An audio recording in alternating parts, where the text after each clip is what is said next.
Hello दोस्तों, well नए channel पे आप सभी का स्वागत है। आज की इस वीडियो में हम बजाज फिनसर्व के रिजल्ट्स देखने वाले हैं। बजाज फिनसर्व एक होल्डिंग कंपनी जैसी काम करती है।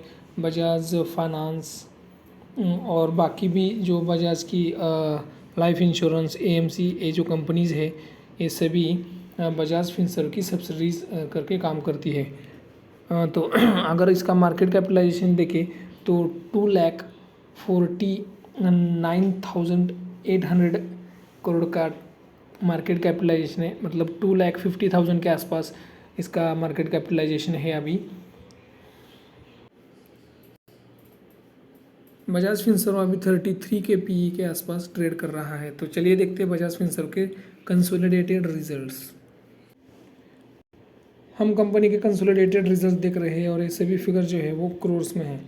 तो अगर हम रेवेन्यू फ्रॉम ऑपरेशंस या टोटल रेवेन्यू की बात करें तो 26,022 करोड़ का रेवेन्यू रहा है इस क्वार्टर में, जो पिछले क्वार्टर में 23,279 करोड़ था और पिछले साल के सेम क्वार्टर में 20,803 करोड़ था।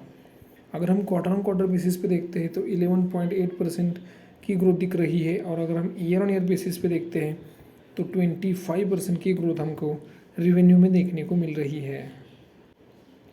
अगर हम एक्सपेंसेस की बात करें तो 20,730 करोड़ के एक्सपेंसेस रहे हैं इस क्वार्टर में, जो पिछले क्वार्टर में 18,175 करोड़ थे और पिछले साल के सेम क्वार्टर में 16,545 करोड़ थे।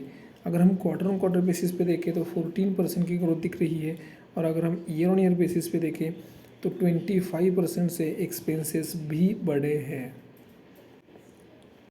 अगर हम नेट प्रॉफिट की बात करें तो 3,755 करोड़ का नेट प्रॉफिट रहा है इस क्वार्टर में, जो पिछले क्वार्टर में 3,709 करोड़ का नेट प्रॉफिट था और पिछले साल के सेम क्वार्टर में 2,996 करोड़ का नेट प्रॉफिट था। अगर हम क्वार्टर ऑन क्वार्टर बेसिस पे देखते हैं तो 1.25% से नेट प्रॉफिट बढ़ा है और अगर हम ईयर ऑन ईयर बेसिस पे देखते हैं तो 25% से नेट प्रॉफिट बढ़ा है।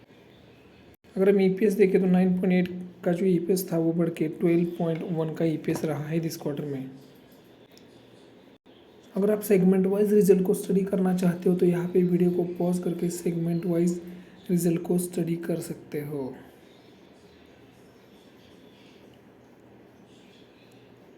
तो इस वीडियो में इतना ही। अगर ये वीडियो आपको इन्फॉर्मेटिव लगा तो वीडियो को लाइक करना, चैनल को सब्सक्राइब करना मत भूलिए। जय हिंद।